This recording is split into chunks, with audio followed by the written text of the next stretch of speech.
Ok, chicos, entonces esta corresponde a la primera clase de laboratorio de industria farmacéutica, ¿ok?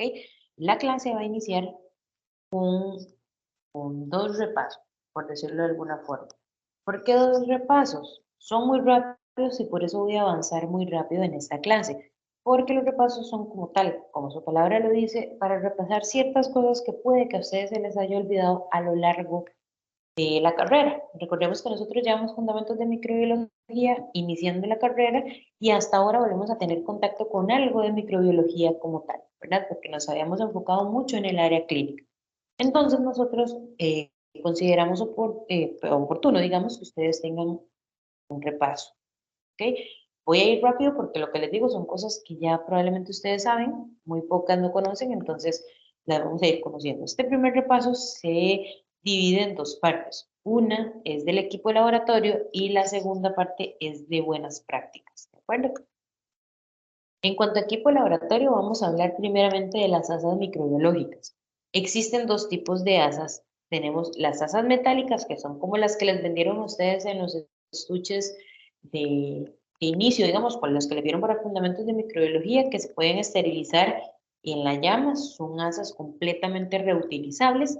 Y tenemos las asas calibradas, que esas son más que todo las bacteriológicas, como la segunda imagen que encontramos ahí a la derecha, que se utilizan más que todo para muestras líquidas en las que tenemos que realizar alguna dilución. De hecho, se utilizan para urocultivos, ¿ok? Que se acuerdan que en urocultivos tenemos que realizar una dilución 1 en 100. A fin de cuentas, aquí se utilizan asas calibradas de 1 o 10 microlitros. Son asas de plástico y asas que definitivamente no se pueden flamear porque se derriten, ya pierden su forma y dejan de funcionar. Entonces, no son reutilizables. Estas son completamente desechables. Y una de las asas que nosotros no conocemos son las asas de Drigalski o esparcidores Drigalski. ¿Ok? Los esparcidores, como su palabra lo dice, sirven para esparcir, valga la redundancia, el líquido en la superficie de un agar ya preparado. Entonces, nosotros colocamos un inóculo sobre el agar preparado y lo esparcimos con ayuda de un asa de Drigalski o esparcidor de Drigalski. Estos pueden tener materiales muy diversos, pueden venir desde desechables de plástico, pueden haber metálicos o incluso en estos casos pueden haber de vidrio. ¿Ok? Para recordar nada más en cuanto a las asas microbiológicas, que son las que ustedes tienen en los kits, tenemos el asa en anillo o no, y no calibrada, que es el asa bacteriológica, la que utilizamos para rayar microorganismos en la superficie de un agar. Tenemos el asa recta, asa aguja o asa en punta, que básicamente es para inocular medios de cultivos de identificaciones, digamos, como el TSI, el agar LIA, etcétera. Y el asa en forma de L, pero la chiquitita, digamos, que es la que nos sirve para cultivos micológicos, que esta es la que es conocida como el asa micol. Luego tenemos el quemador Bunsen, que para efectos del curso pues no nos va a funcionar mucho porque en el laboratorio no tenemos mecheros Bunsen, pero se sustituyen por lámparas de alcohol que a fin de cuentas tienen la misma funcionalidad que el quemador Bunsen, ¿verdad? En el caso de los quemadores se utilizan encendidos mientras trabajamos para generar un ambiente limpio, ¿verdad? No un ambiente estéril, pero sí un ambiente limpio de microorganismos. Los microorganismos no se encuentran flotando en el aire, ellos no vuelan, ellos están ahí como quien dice, bueno, sí, están como flotando más bien y tienden a sedimentarse con corrientes de aire. Entonces, cuando nosotros trabajamos cerca de un mechero, un quemador Bunsen o una lámpara de alcohol, esos microorganismos que tienden a sedimentarse al acercarse a la llama mueren o se desplazan hacia otro sitio. ¿De acuerdo? Entonces, este como tal nos sirve para generar un ambiente estéril o para poder esterilizar materiales como asas o como boquillas, etc. ¿Ok? Siempre debemos utilizar en el caso del quemador Bunsen la llama azul. El caso de las lámparas de alcohol, automáticamente ya la lámpara nos brinda la llama azul. ¿Ok? Luego tenemos las pipetas. Tenemos por ahí la pipeta Pasteur, que es la que conocemos como de serología, ¿verdad?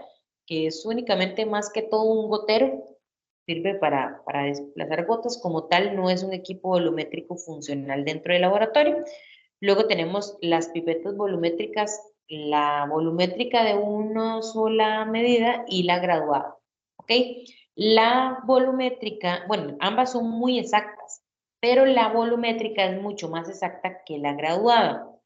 Solo tiene un defecto, que la volumétrica sirve para medir un único volumen. Es decir, por ejemplo, existen pipetas volumétricas de 10 mililitros que miden con una precisión muy buena 10 mililitros y con una exactitud de 10 mililitros, pero no miden menores. Es decir, si yo quiero medir 5 mililitros con la pipeta volumétrica no lo puedo hacer, pero sí lo puedo hacer con la graduada y realmente la graduada también tiene cantidades exactas. ¿Ok? Entonces, la graduada es la que sí viene separada de 9, 8, 7, digamos, y separa las cantidades para medir los volúmenes específicos. ¿Ok? Luego tenemos la micropipeta, que es la que más utilizamos en el laboratorio. Esta utiliza puntas estériles. Simplemente recordar el uso de la micropipeta. La micropipeta tiene dos topes. El primer tope es para aspirar el líquido y el segundo tope es para dispensar el líquido. Siempre recuerden, y es sumamente importante, que el primer tope aspiran el líquido, pero lo hacen de una forma despacio. No es como que uno mete el primer toque, lo mete en el líquido y lo suelta de un solo, sino tiene que irlo soltando despacio porque si no, si uno lo suelta muy brusco, el líquido cuando se aspira no aspira el volumen que estamos deseando. ¿Ok? Luego tenemos placas Petri y agares. Placas Petri, generalmente los agares llegan en placas de Petri plásticas que ya se compran estériles y se les chorrea el agar estéril en la placa ya lista. Pero también existen placas de Petri de vidrio que tienen diversos otros usos. Digamos, como por ejemplo los microcultivos, que es cultivar hongos en un ambiente estéril, o hacer cultivo celular, por ejemplo, para virus.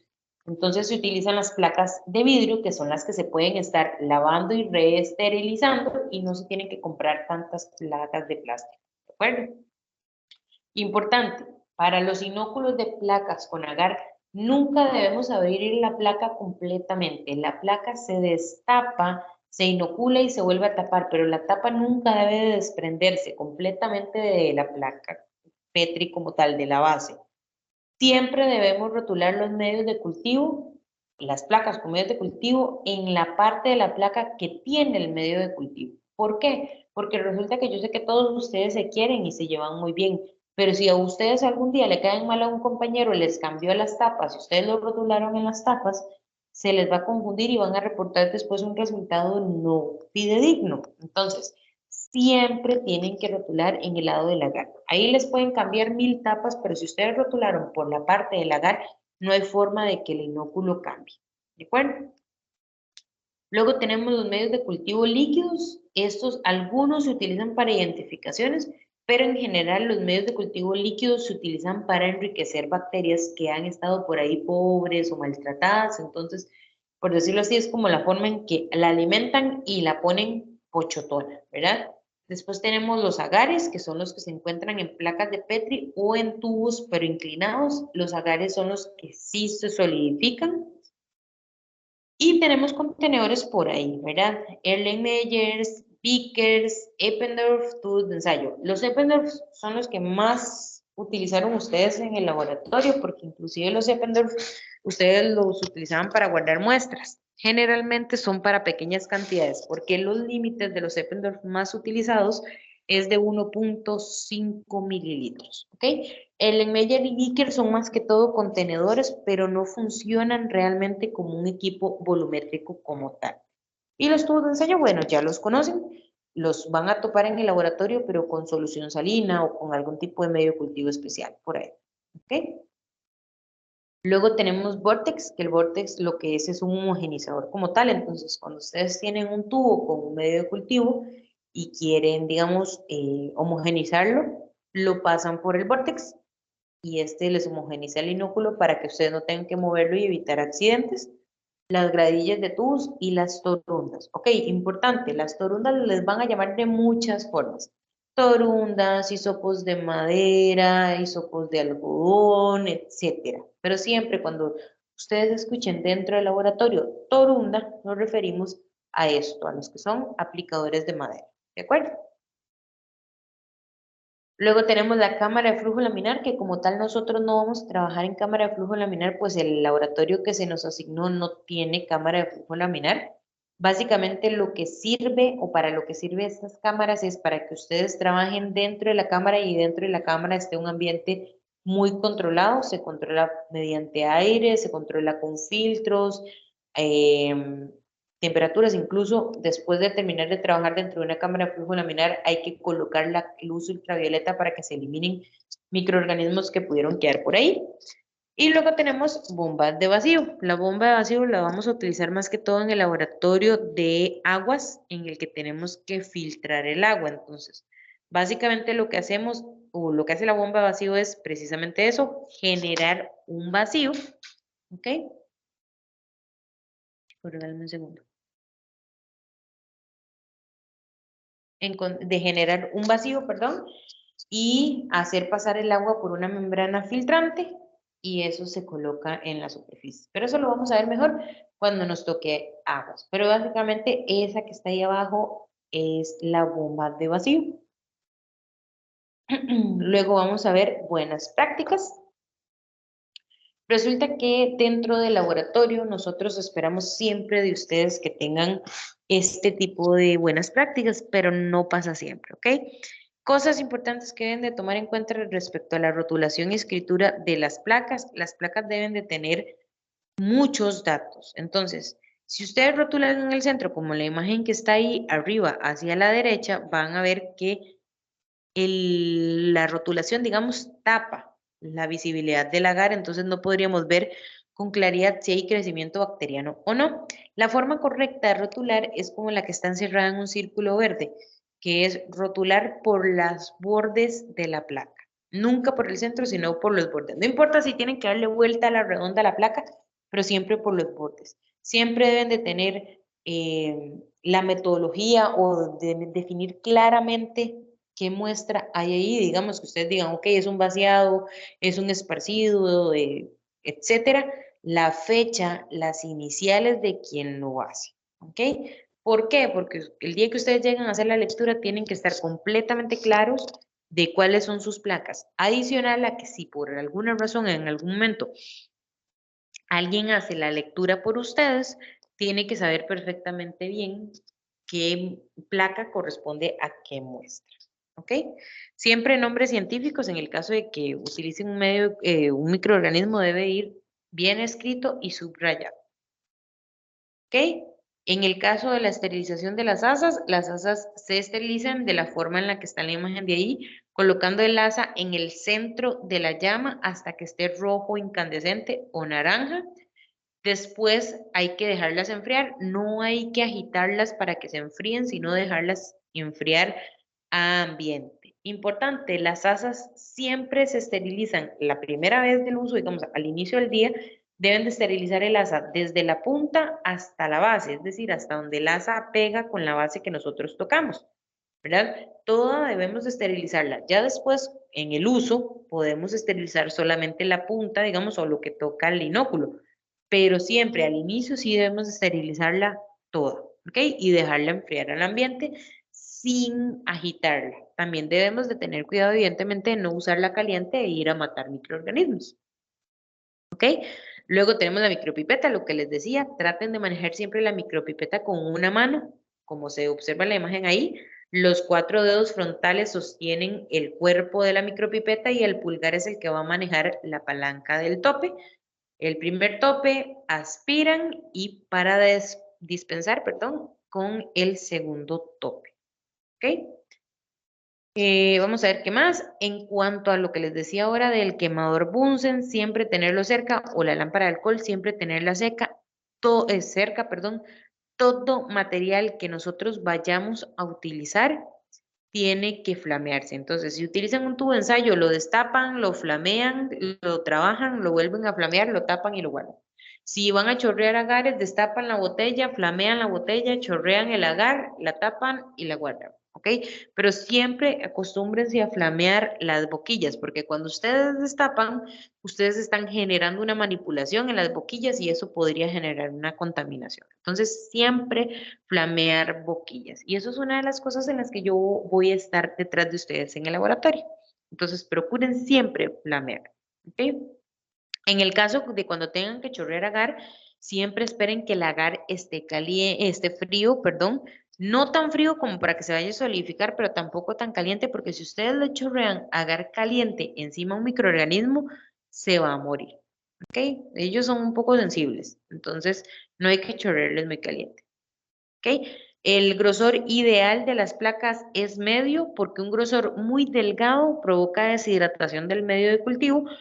Algo muy grueso, por el contrario, no permite adecuadamente el crecimiento bacteriano, entonces no vamos a tener una recuperación adecuada de microorganismos y por lo tanto el grosor ideal es el medio que me permite una buena lectura, un buen uso del material, no desperdicio y me favorece el crecimiento de microorganismos. ¿Ok?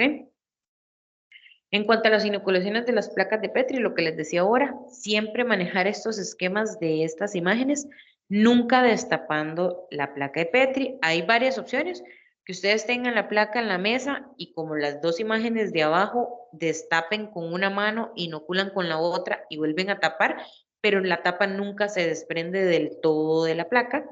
O en el caso que es la técnica un poco más complicada, que es la de manejo de la placa con una sola mano, es tener la placa en la mano con el dedo desde el dedo central hasta el dedo meñique, sostienen la base de la placa y con el índice y el pulgar abren y cierran la tapa.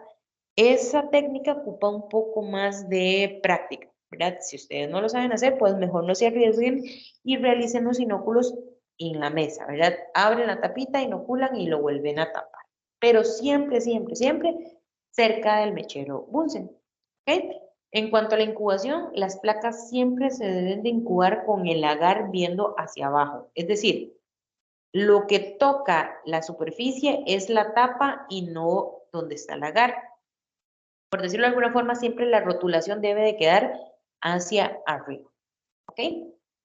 Y bueno, eso es, chicos, respecto a el primer repaso. Ven que fui un poco muy rápido porque es un repaso. ¿Ok? Entonces, no hay mayor cosa por la que deba de ir despacio.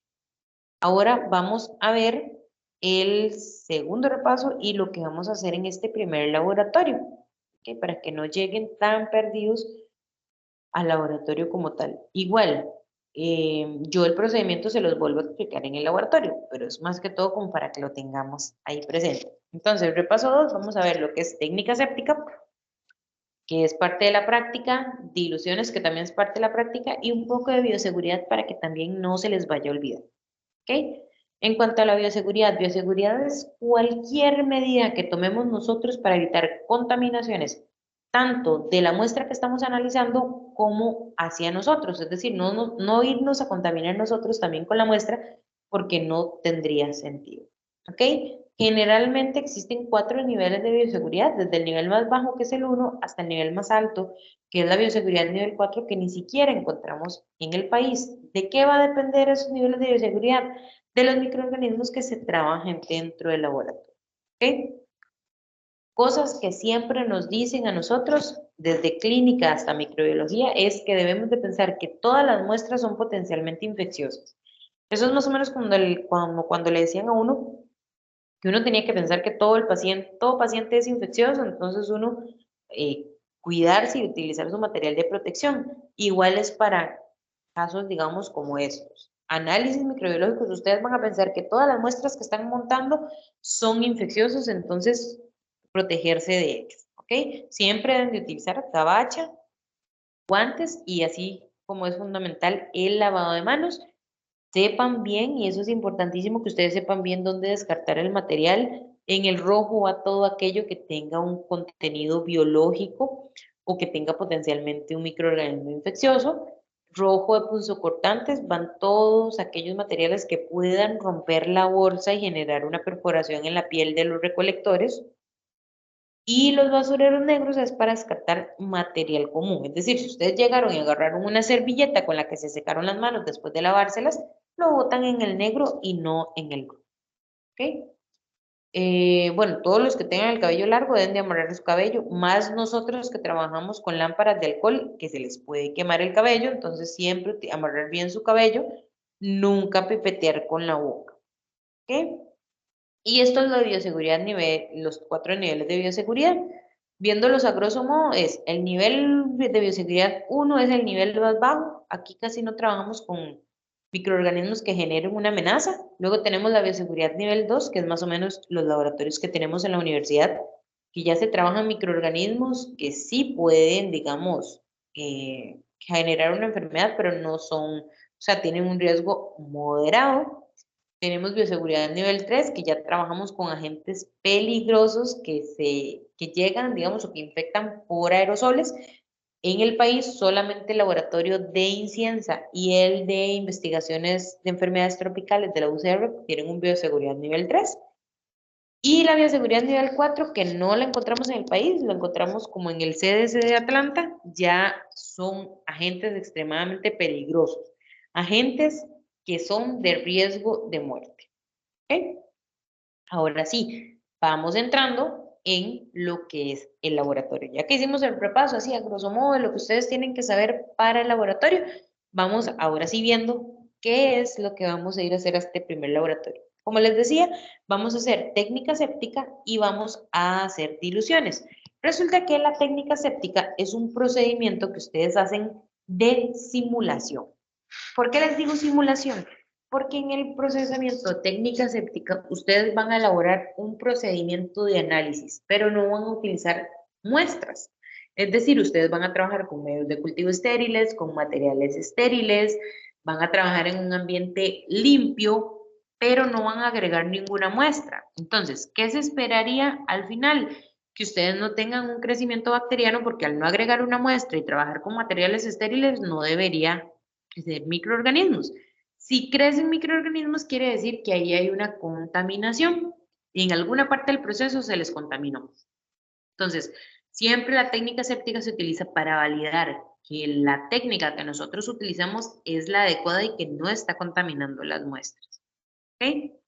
Importante, cosas que sí son importantes. En la industria farmacéutica, los lugares donde se procesan análisis microbiológicos son zonas muy controladas. Es decir, controlan el aire, controlan las superficies, incluso el aire se filtra.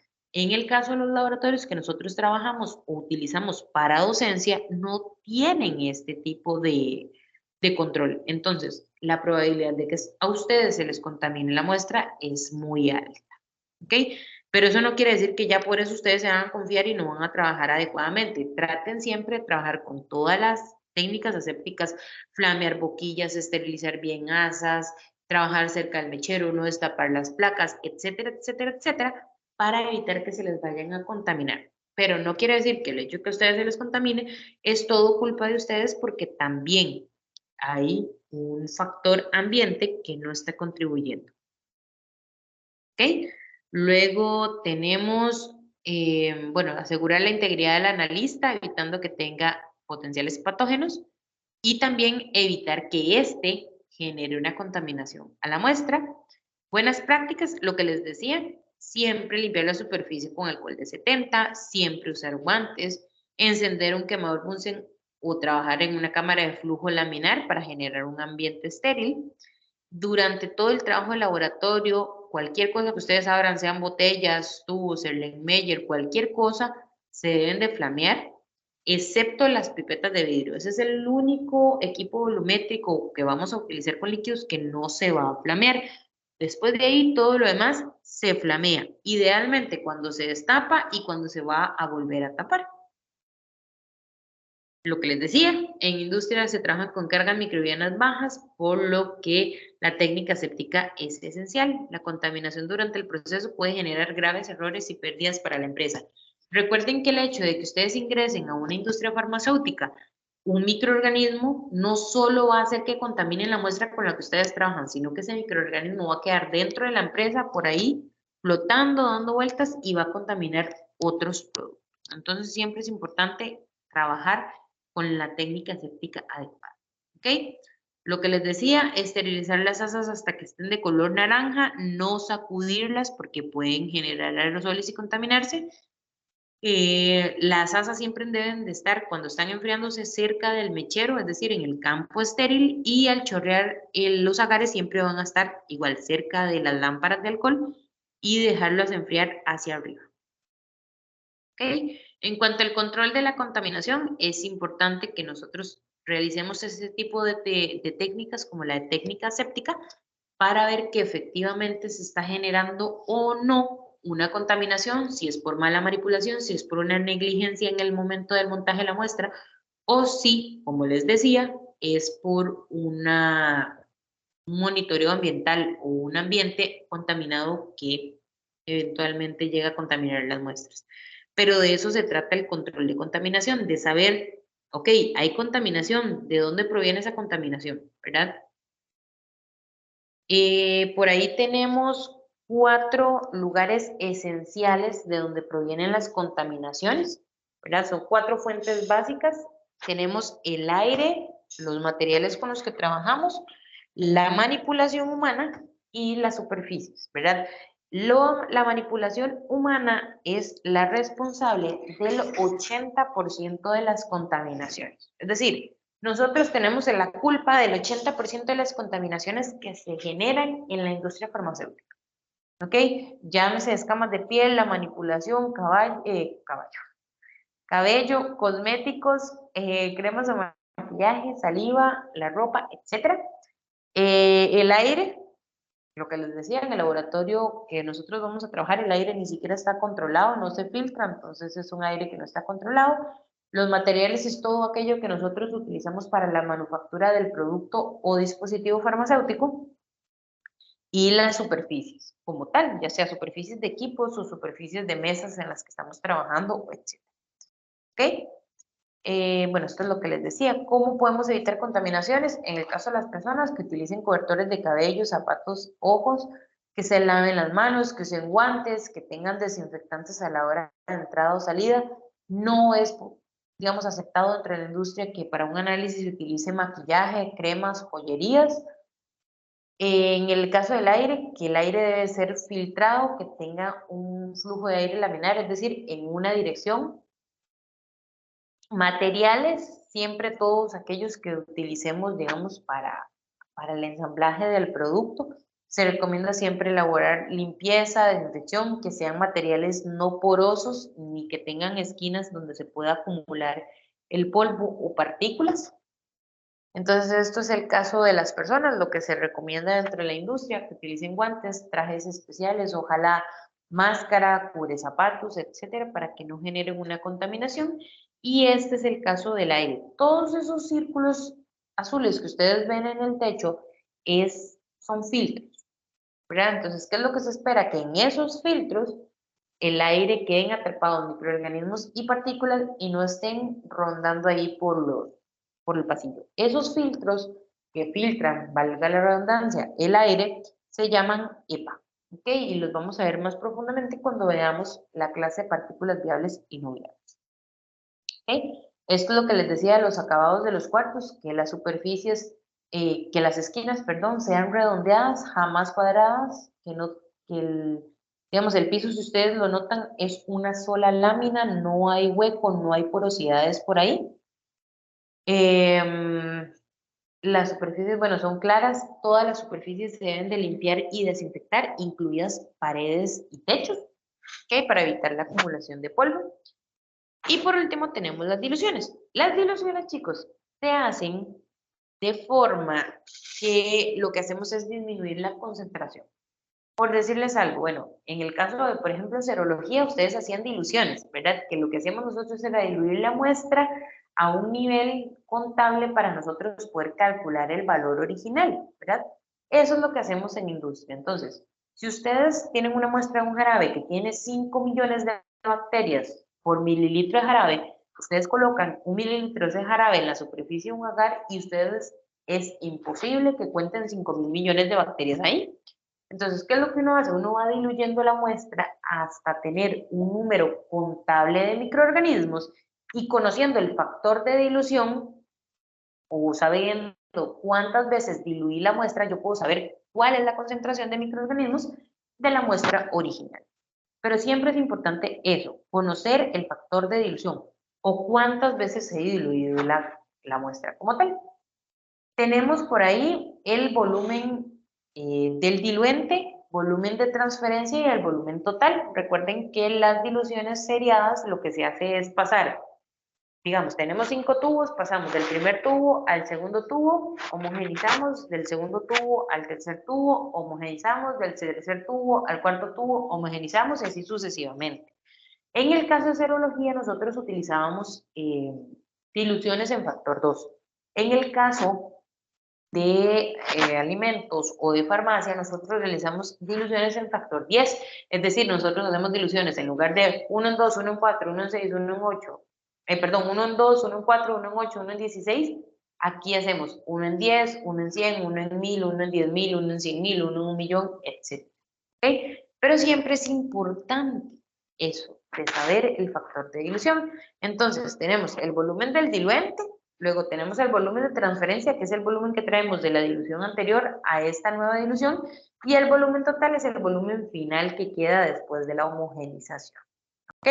Entonces, ahora sí, entrando al contexto del laboratorio, ¿qué es lo que nosotros vamos a hacer? La primera parte va a ser técnica séptica. Vamos a hacer diluciones, pero con técnica séptica, es decir, no vamos a agregar ninguna muestra, sino que solo vamos a hacer diluciones con medio de cultivo estéril. La esperanza es que no crezca nada. ¿Ok? Entonces, ¿qué van a hacer? Por mesa van a tener, bueno, ahí dice el Meyer, pero va a ser botella, van a tener una botella con 100 mililitros de caldo nutritivo o triticasa soya, puede ser cualquiera de los dos. Y esa botella tienen que rotularla por mesa. Entonces, si yo estoy en la mesa 1, voy a rotular botella mesa 1, ¿verdad? Porque eso se va a incubar. Después de esa primer botella van a tomar 1 mililitro y lo van a pasar a un primer tubo de caldo nutritivo o triticasa soya, dependiendo de qué caldo nos den. Entonces, agarramos ese primero, sacamos 1 mililitro y lo pasamos al primer tubo, homogenizamos. De ese primer tubo vamos a sacar 1 mililitro y lo pasamos al segundo tubo, homogenizamos. De ese segundo tubo vamos a pasar 1 mililitro al tercer tubo, homogenizamos y de ese tercer tubo sacamos 1 mililitro, lo pasamos al cuarto tubo y homogenizamos. Okay, eso es básicamente hacer diluciones. Cada vez estoy diluyendo 10 veces más la muestra. Entonces, si en el primer tubo está 1 en 10, en el segundo está 1 en 100, en el tercero está 1 en 1000, en el cuarto está 1 en 10.000. ¿Qué quiere decir eso traducido al español? Que en ese cuarto tubo yo ya diluí la muestra, que en este caso no estamos utilizando, 10.000 veces. Okay, que ya está 10.000 veces diluida, que es la concentración madre. En este caso, y pues no, porque no estamos trabajando con ningún material. Recuerden que esto es parte de la técnica séptica, ustedes no están agregando ninguna muestra. Entonces no debería existir crecimiento microbiano. ¿Ok? Esta es la ilustración más o menos de lo que deben hacer. Importante, los tubos ustedes los van a tener por pareja, van a trabajar por pareja, y la botella sí la van a compartir toda la mesa. ¿Ok? Y vamos a plaquear o hacer el recuento de esos tubos, a ver que efectivamente no haya un crecimiento bacteriano. Entonces vamos a agarrar las últimas 3 diluciones. En el caso de nosotros, al nosotros trabajar en diluciones factor 10, quiere decir que hacemos diluciones decimales, es decir, en cada dilución bajamos un logaritmo de la concentración. Entonces podemos decir 1 en 10, 1 en 100, 1 en 1000 y 1 en 10.000. O podríamos decir 10 a la menos 1, 10 a la menos 2, 10 a la menos 3 y 10 a la menos 4. ¿Qué quiere decir eso? Que tenemos menos 4, menos 3, menos 2, menos 1 logaritmo. ¿Ok? Del 10 a la menos 4, que sería el último, vamos a agarrar 1 mililitro, lo vamos a colocar en una placa de Petri estéril vacía y le vamos a chorrear agar triticasa soya, temperado encima. Homogeneizamos en forma de 8 y lo dejamos que solidifique. ¿Ok? Y ahí tenemos ese primer inóculo conocido con la técnica de vaciado. ¿Ok? Luego tenemos el del 10 a la menos 3, que es el penúltimo tubo, vamos a tomar 0.1 mililitros o 100 microlitros, los colocamos sobre la superficie del agar ya preparado, de otro agar, ¿verdad? No del que acabamos de chorrear, sino de otro agar limpio. Colocamos 100 microlitros y lo esparcimos con el asa de Drygalski. Ahí es donde vamos a conocer a utilizar también el asa de Drygalski como debería de ser. Y a partir del antepenúltimo tubo, es decir, 10 a la menos 2, vamos a agarrar un asa van a llevar el asa bacteriológica, eso es importante, tienen que llevar el asa bacteriológica, toman, esterilizan el asa, la meten, sacan una asada, es decir, lo que el asa agarre, y lo van a rayar en la superficie de otro agar. ¿Ok? Entonces, en total van a tener tres placas. Una que van a rayar, una que van a esparcir y una a la que le van a chorrear más bien agar. ¿Ok? Entonces, esas son las tres técnicas. 10 a la menos 2 van a sacar el asa, rayan, ese se conoce como método de asada. 10 a la menos 3 agregan 100 microlitros sobre la superficie del agar, lo esparcen con el asa de Drygalski, y ahí tienen la técnica de esparcido. Y en el último, y de hecho este es el que les recomiendo que empiecen porque hay que esperar que el agar solidifique, colocan 1 mililitro del caldo, digamos, de la dilución, y le chorrean el agar encima y esperamos a que solidifique únicamente. ¿Ok? Luego tenemos, bueno, ahí están lo de las tres metodologías de nuevo, como forma de repaso. Luego las placas las vamos a incubar, las placas y la botella a 35 grados por 48 horas. La idea es que cuando ustedes hagan la lectura no tengan crecimiento bacteriano. Si tienen crecimiento bacteriano tampoco es el fin del mundo, pero la idea es que crezca lo menos posible. ¿De acuerdo? Y por último, la última parte del laboratorio es hacer diluciones con azul de metileno. Ya en esta segunda parte no importa tanto la calidad microbiológica, porque esta parte ya no trabajamos con microorganismos, ya aquí no trabajamos con la técnica séptica. Sin embargo, deberían utilizarla aún en este procedimiento para que vayan perfeccionando su técnica. Básicamente las diluciones con azul de metileno es para que ustedes logren ver de forma cualitativa, es decir, visualmente logren ver que efectivamente las diluciones bajan las concentraciones, ¿verdad? Básicamente lo que ustedes hacen aquí es, agarran si no me equivoco, son 5 tubos, ¿sí? 5 tubos de salina por pareja, le colocan al primer tubo 5 gotas de azul de metileno puro, y eso lo vamos a rotular como solución madre, van a ver que tiene un color azul bastante oscuro, bastante fuerte. Vamos a agarrar 1 mililitro de esa solución madre y la pasamos a un primer tubo de 9 mililitros de salina, homogenizamos, tomamos 1 mililitro, la pasamos al segundo tubo, homogenizamos y así sucesivamente hasta llegar al cuarto tubo o a la dilución 10 a la menos 4. Y después de eso lo único que tenemos que hacer es observar el color. O sea, realmente tenemos que ver un cambio de color del tubo madre hasta la última dilución. Incluso, me ha pasado en cuatrimestres anteriores que incluso llegan a la última dilución sin color. O sea, la última dilución ya no tiene color. Es válido, pero la idea es que ustedes logren ver que así como se diluye el color, se diluye la concentración de microorganismos, se diluye la concentración de azúcares, se diluye la concentración de absolutamente todo de la muestra que estamos contando. Entonces, esta parte, lo que les digo, no es tanto microbiológica, sino es más representativa para que ustedes lo logren ver. De hecho, estos tubos se descartan. Y eso es importante. Entonces, más o menos algo así es lo que ustedes van a tener al final. Una dilución madre muy azul y conforme van pasando las diluciones, la última dilución va a tener un color o celeste muy, muy claro o del todo ya no va a tener color. Y es absolutamente normal, siempre y cuando ustedes vayan notando la degradación del color, ¿verdad? Tampoco se espera que ustedes tengan un primer tubo azul y que el resto de tubos ya estén incoloros, porque no debería pasar, sino que deberían ir viendo una degradación de color conforme a las diluciones. ¿Ok? Consejos. Bueno, prepare la zona estéril siempre utilizando el mechero cerca. Las reglas de seguridad ya todos las conocen. Limpiar el área de trabajo con alcohol de 70 antes y después de terminar. Despejar cualquier cosa que no vayan a necesitar. Es decir, no tengan en la mesa material innecesario, solamente lo que tienen que utilizar. Cuidar que todos los materiales estén estériles. Flamear. ¿Ok? Recuerden que las asas se calientan hasta que estén naranjas y no se agitan después. Uso de guantes, ¿ok?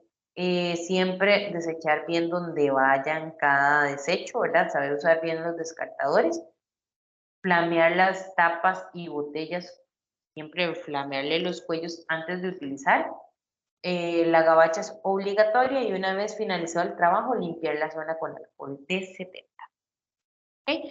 Y básicamente eso es todo, chiquillos. Entonces, a fin de cuentas, a modo de resumen, lo que nosotros vamos a hacer en el laboratorio es La técnica séptica, que es realizar las diluciones a partir de la botella, hacemos un vaciado, hacemos un esparcido y una asada de las últimas 3 diluciones. Esperemos que de ninguna de ellas crezca nada.